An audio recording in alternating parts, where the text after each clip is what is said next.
നമസ്കാരം.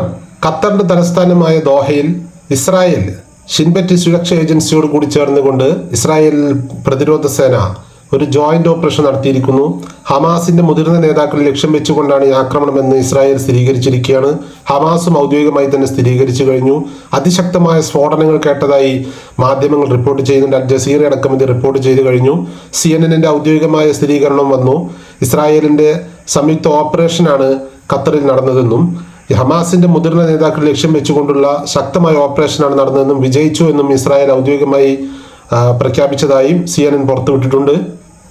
നമുക്കറിയാം, വർഷങ്ങളായി ഗാസയ്ക്ക് പുറത്തുള്ള ഹമാസിന്റെ ഒരു സെറ്റിൽമെന്റ് ഹെഡ്ക്വാർട്ടേഴ്സാണ് ഖത്തറിന്റെ തലസ്ഥാനമായ ദോഹയിൽ സ്ഥിതി ചെയ്യുന്നത്. അതിന് നേർക്കെയാണ് ഇപ്പോൾ അവിടെ മീറ്റിംഗ് നടന്നുകൊണ്ടിരിക്കുകയാണ് ഇസ്രായേലിന്റെ അറ്റാക്ക് ഉണ്ടായത് എന്ന് മാധ്യമങ്ങൾ റിപ്പോർട്ട് ചെയ്യുന്നുണ്ട്.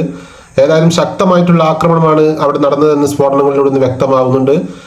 ആ കെട്ടിടങ്ങളെ മാത്രം ലക്ഷ്യം വെച്ചുകൊണ്ടാണ് ആക്രമണം നടന്നതെന്ന് പുറത്തു വന്ന വീഡിയോകളിൽ നിന്ന് വ്യക്തമാണ്. ഏതായാലും ആരൊക്കെ കൊല്ലപ്പെട്ടു, എങ്ങനെയൊക്കെ കൊല്ലപ്പെട്ടു, എത്ര ആളുകൾ കൊല്ലപ്പെട്ടു എന്നുള്ളതിനെ സംബന്ധിച്ചൊന്നും വാർത്തകൾ പുറത്തു വന്നിട്ടില്ല. പക്ഷേ അവിടെ ശക്തമായ ആക്രമണം നടന്നിട്ടുണ്ട്.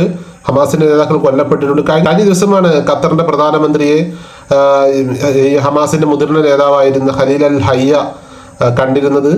അതിനുശേഷം ഇപ്പോൾ ഇന്ന് ചൊവ്വാഴ്ചയാണ് ശക്തമായ ആക്രമണം ഇസ്രായേലിന്റെ ഭാഗത്തു നിന്നും ഉണ്ടായിട്ടുള്ളത്.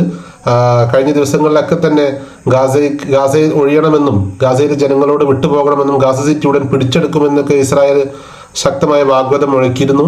അതിൻ്റെയൊക്കെ ഭാഗമായിട്ടായിരിക്കാം ഇപ്പോൾ ഖത്തറിന്റെ തലസ്ഥാനമായ ദോഹയിൽ സ്ഥിതി ചെയ്യുന്ന ഗാസയിലെ ഹമാസിന്റെ ഓഫീസ് അത് ആക്രമിക്കപ്പെട്ടിരിക്കുകയാണ്. ആരൊക്കെ കൊല്ലപ്പെട്ടു എന്നുള്ളതൊന്നും ഇതുവരെ പുറത്തു വന്നിട്ടില്ല.